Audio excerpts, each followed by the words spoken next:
I'm Derek B., editor of the Peru Tribune, back with you for another in our series of videos called Tomorrow's News, where I give you a look into the next day's newspaper. You can find all these stories online tonight at perutribune.com and in tomorrow's Peru Tribune. I want to apologize for our technical difficulties over the last few days. We had no video on Sunday, unfortunately, because of an upload error.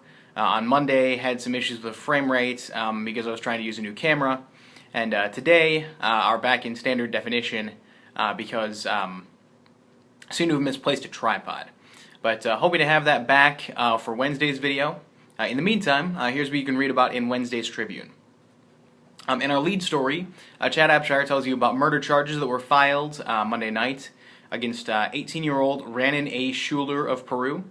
Schuler allegedly stabbed 19-year-old Brayton Kelser of Peru on Sunday morning.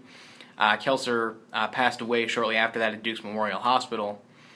Schuler was also taken to Duke's and then eventually on to Lutheran Hospital in Fort Wayne with some injuries to his fingers. We found it today from Peru Police Chief Joni Kennedy.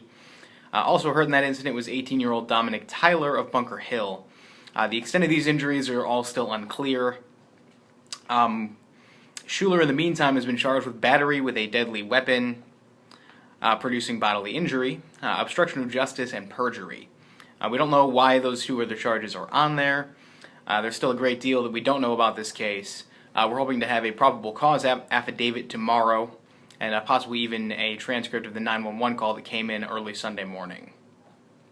On happier news, I went out to Peru High today to find out a little bit about their Christmas concert coming at 2 p.m. on Sunday. The whole music department gets together.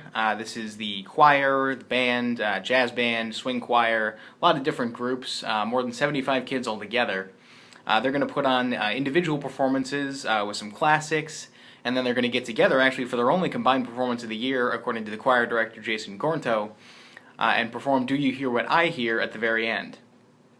Band director Diane Haley actually recommended that folks come out, even if they're not the biggest for high school music concerts, because they really strive for excellence, and she thinks that this concert is going to be an especially good one.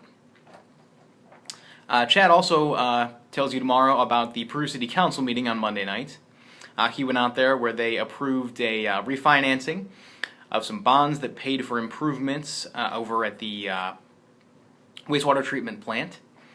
Those could produce a 2.1% drop in utility rates for wastewater after they went up by 29% in October to pay for that project. There are 9 years left on the bonds, and they're hoping to get a slightly lower interest rate. So we hope that that is able to save some folks some money this upcoming year as they're being hit, unfortunately, by that increase. Finally, on the front page, Eric Stoff tells you about Lieutenant Colonel Gary Lockard, who worked out at Grissom Air Reserve Base for 31 years up until October. He's now retired.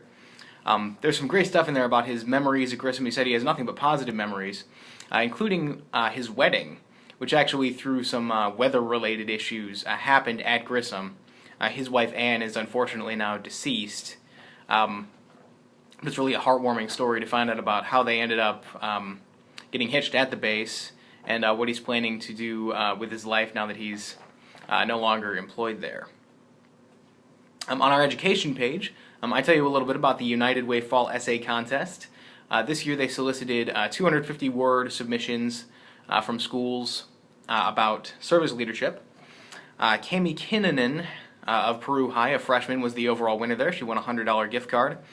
7 other Peru students and a Mechaniqua student also won awards. Those included $10 gift certificates and gift certificates for pizza from Pizza Hut.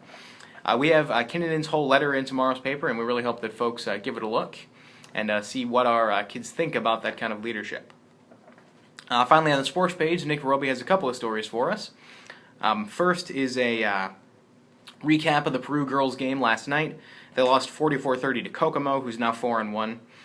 Of those 30, Josie Murphy was on fire. She scored 21, had 9 rebounds and 2 assists. Molly Priest scored 7, and Shirley Morin scored 2. He also had a preview of the Mechaniqua game at Northwestern tonight. That's also a girls' basketball. That opens their conference schedule. They're still 0-4. They're at Northwestern, who's 1-5, and they're hoping to find that elusive first win at 7:30 on Tuesday. As always, you can find all of those stories in tomorrow's Peru Tribune. You can find them tonight at PeruTribune.com. You can find them on Facebook and Twitter. You can also find me and all of our reporters on Twitter. Until tomorrow, that's tomorrow's news. I'm Derek B. Have a great Wednesday.